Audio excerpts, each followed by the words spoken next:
Olá, boa noite. O último BNews 19 horas de 2025 está no ar. Projetado para ir a leilão no primeiro trimestre do ano que vem, o Tecon Santos 10 promete se tornar o maior investimento no setor portuário brasileiro, com expectativa de investimentos que supera mais de 6 bilhões de reais. O presidente da Autoridade Portuária de Santos, Anderson Pomini, comentou a decisão final da modelagem do empreendimento e disse que haverá ampla concorrência do mercado. No início do mês, o Tribunal de Contas da União definiu o modelo do leilão do Tecon Santos 10 em duas fases, conforme proposto pela Agência Nacional de Transportes Aquaviários, ANTAQ. Nesta modelagem, armadores e operadores portuários do segmento que atuam no Porto de Santos ficam fora da primeira fase do leilão. O presidente do Porto, Anderson Pomini, comentou a decisão e que o posicionamento da companhia e do Ministério seguirá os critérios colocados pela Corte de Contas. A decisão foi acertada e unânime. Primeiro, proposta pela autoridade portuária para que recebesse esse formato. Segundo, chancelada e elaborada a modelagem jurídica pela ANTAQ. Chancelada, na sequência, pelo Ministério de Portos. E agora, palavra final do órgão que tem competência para isso, que é o Tribunal de Contas da União. Então não há mais discussão sobre a modelagem. O que resta são reclamações de mercado. E o mercado tem os seus interesses e a gente tem que respeitar. Mas fato é que depois de 13 anos, nós faremos o leilão. O ministro de Portos e Aeroportos, Silvio Costa Filho, comentou que o leilão do futuro terminal já recebeu o interesse de pelo menos 10 grupos internacionais. A expectativa do governo federal é que o leilão seja realizado na B3 no mês de março. E como o próprio ministro já anunciou, com ampla concorrência, mais de 10 empresas internacionais concorrendo. Com isso, ganha o porto, ganha a comunidade portuária, ganha a infraestrutura brasileira, ganha o mercado, todos ganham. É preciso que a gente saia dessa fase, principalmente de burocracia em excesso. Não é possível que se debata 13 anos para a implementação do óbvio. E o Tecon 10 é exemplo disso. Nós faremos o leilão em março do próximo ano com ampla competição. Recentemente, a Secretaria Nacional de Portos enviou o edital para a Infra SA para os devidos reajustes.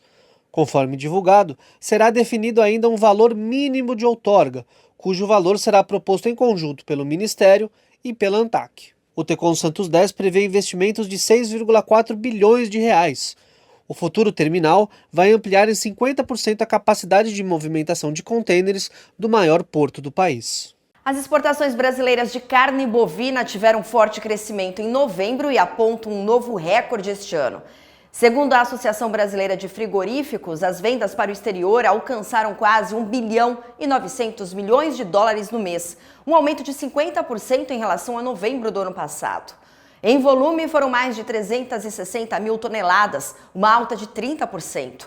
No acumulado até novembro, a receita já passa de 16 bilhões e meio de dólares e a projeção é de superar os 18 bilhões em 2025.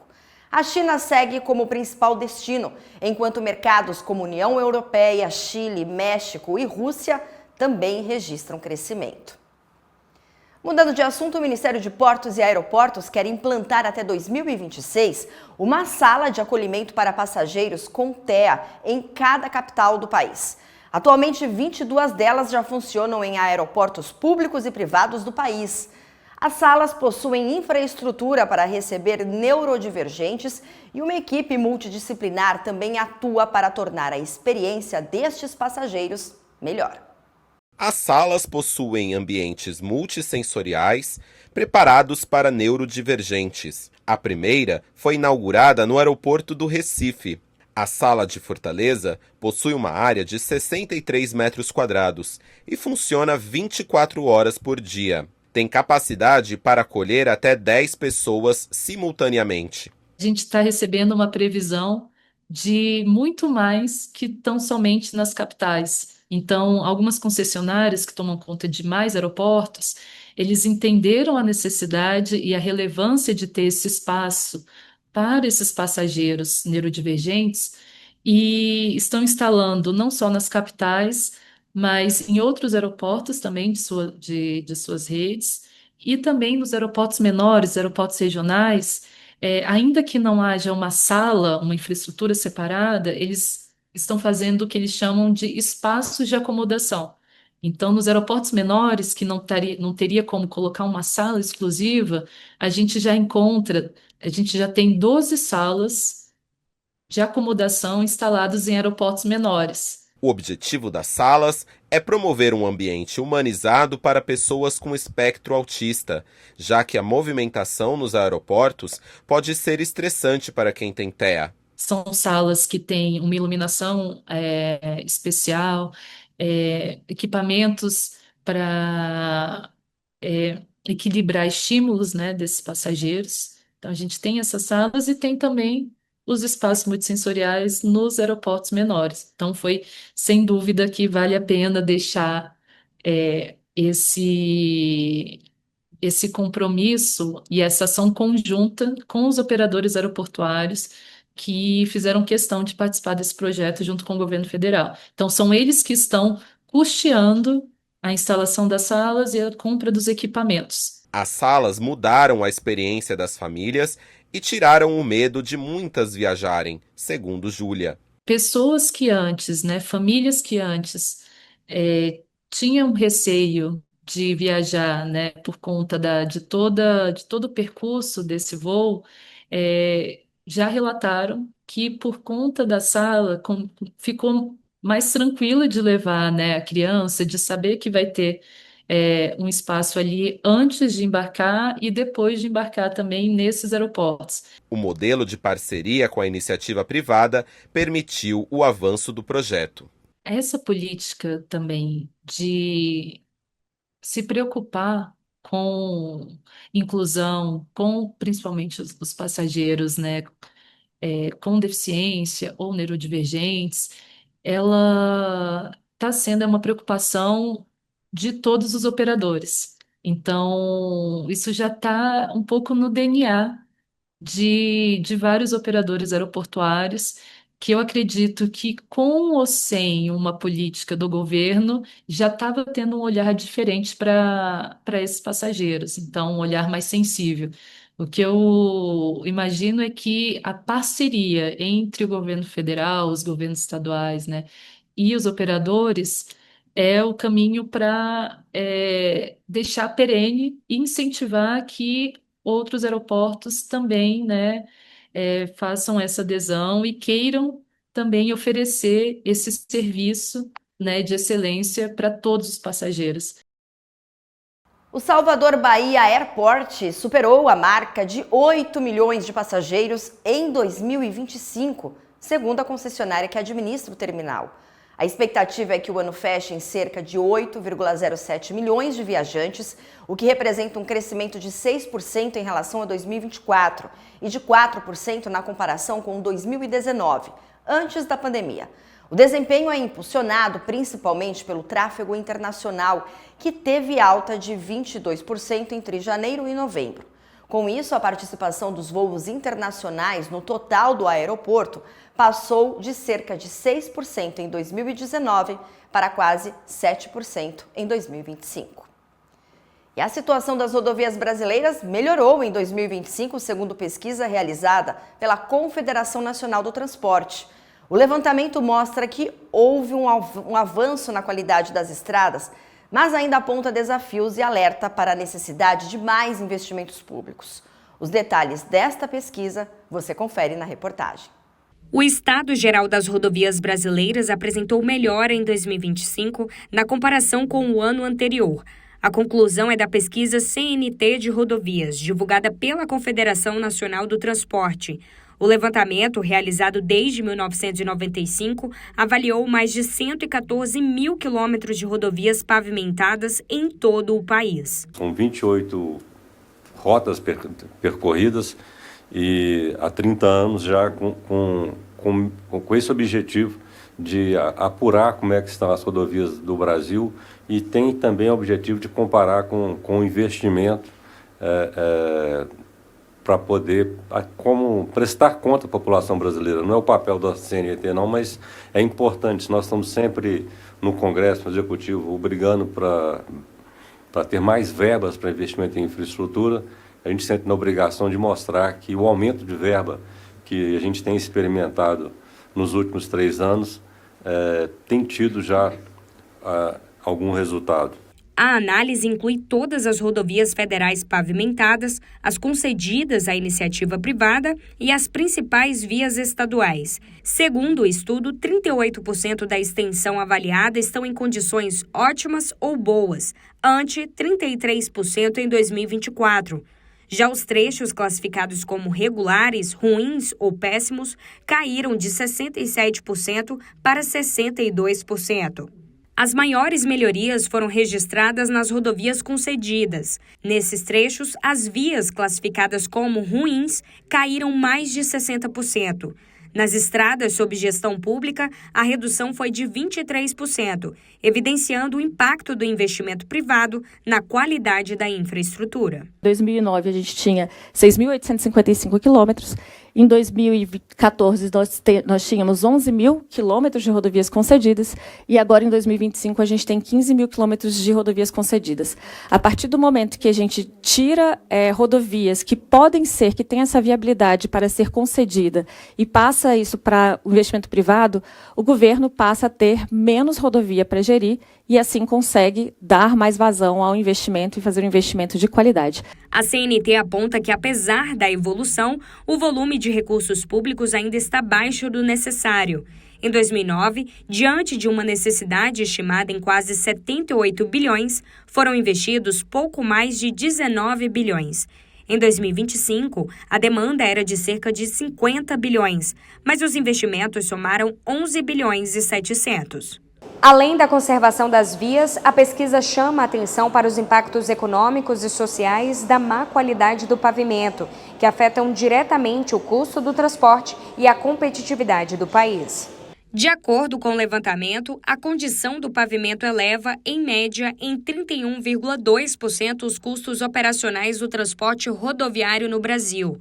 Nas rodovias públicas, onde mais de 64% dos trechos apresentam problemas, esse aumento pode chegar a 35,8%. Já nas rodovias concedidas, o impacto é menor, com um acréscimo médio de até 18,4%. A melhora está acima da média dos últimos 10 anos, porque há 10 anos atrás a gente estava aumentando a rodovia ruim e péssima. Então houve uma inversão, um ponto de inflexão de estabilidade e agora começa a melhorar. Hoje a gente está melhor do que estava 10 anos atrás, mas muito aquém do que nós precisamos.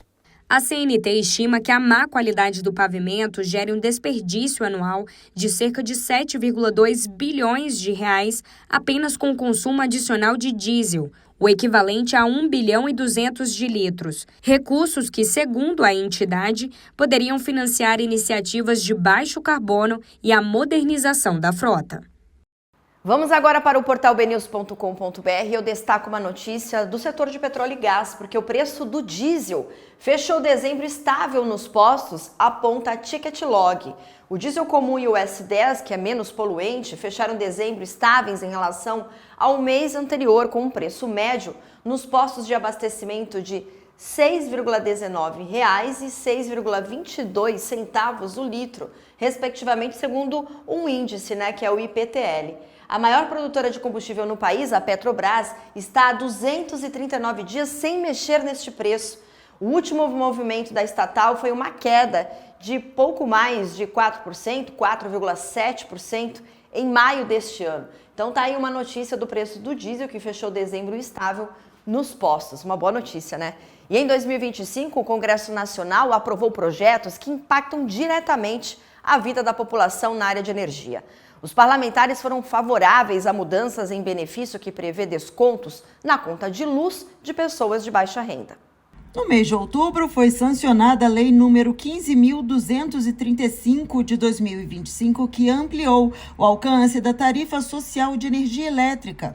A nova regra se aplica a todos os consumidores de baixa renda inscritos no CadÚnico com renda familiar mensal por pessoa menor ou igual a meio salário mínimo, ou a família que tenha membro que receba o benefício de prestação continuada. Desde então, o consumo até 80 kW mês tem tarifa zero. Acima desse consumo não há desconto. Nós chegamos a um texto que nós achamos adequado, que aponta uma solução para o para trás, e tem méritos naquilo que vai ser ressarcido para frente, procurando preservar o consumidor de energia elétrica brasileira. Foi uma preocupação do Parlamento de poder apontar soluções para o chamado curtailment, que é o corte de geração que tem afligido diversos geradores, principalmente no Nordeste do Brasil. Já a Lei 15.269 de 2025 foi uma alternativa para evitar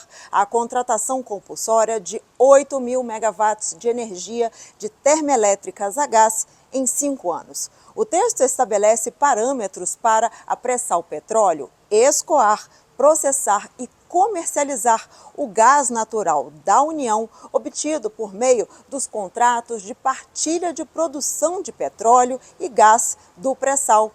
De acordo com a norma, será possível aplicar o licenciamento ambiental especial às usinas hidrelétricas e também aos seus reservatórios. Nós defendemos a abertura total e completa de mercado. Quebrar o monopólio das distribuidoras e poder tirar de 80 mil unidades consumidoras apenas hoje da alta tensão, que compram livremente no Mercado Livre, em torno de 22% abaixo dos outros 90 milhões de consumidores do mercado regulado, compram a energia mais barato, permitindo que todos possam escolher tanto a fonte quanto de quem comprar energia. Para incentivar a instalação de sistemas de armazenamento de energia com baterias, o texto da lei inclui projetos desse tipo no regime especial de incentivos para o desenvolvimento da indústria, o REID. A legislação ainda determina a União prorrogar por 25 anos as outorgas de usinas termoelétricas movidas a carvão, prevendo a contratação dessa energia na forma de reserva de capacidade até 2040. No equilíbrio do setor, é importante a gente destacar, nós conseguimos algo extremamente esperado por todo o setor elétrico brasileiro, que foi colocar um teto na CDE. Nem mesmo os mais crentes, os mais crédulos, acreditavam que nós íamos conseguir aprovar o teto da CDE, impedindo que esses subsídios continuassem exponencialmente onerando a conta de energia dos brasileiros. Nós incitamos o Congresso Nacional e conseguimos grandes avanços. E ainda falando em energia elétrica, a resenha mensal da EPE, empresa de pesquisa energética, informou que, após 3 meses de queda, o consumo voltou a crescer em novembro com alta discreta, de 0,1% na comparação com o mesmo período do ano passado. O setor residencial puxou esse movimento, mas a bandeira vermelha ajudou a conter uma alta maior. No sentido contrário, a indústria e o comércio tiveram queda no consumo. Ainda segundo a EPE, o norte foi a região que mais ampliou a demanda de energia.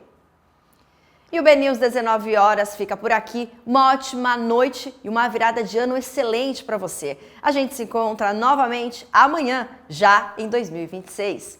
Até lá!